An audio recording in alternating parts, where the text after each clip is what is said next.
Today, in this video, I'm gonna explain Xiaomi Mi 9 hard reset or pattern unlock. Turn off the smartphone by holding the power key for a few moments. After turning off, press and hold the volume up and power buttons simultaneously for a couple of seconds. Release all keys when the MI logo appears on the screen. In the recovery mode, select recovery and confirm by tapping on the screen.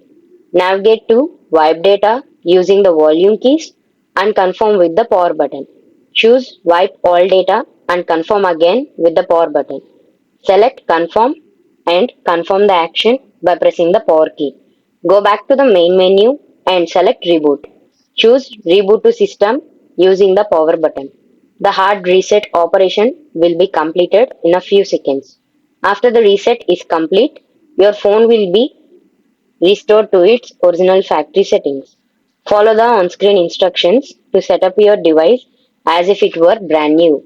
This video helped you out, please leave a like and comment down below. If this worked for you, thanks for watching.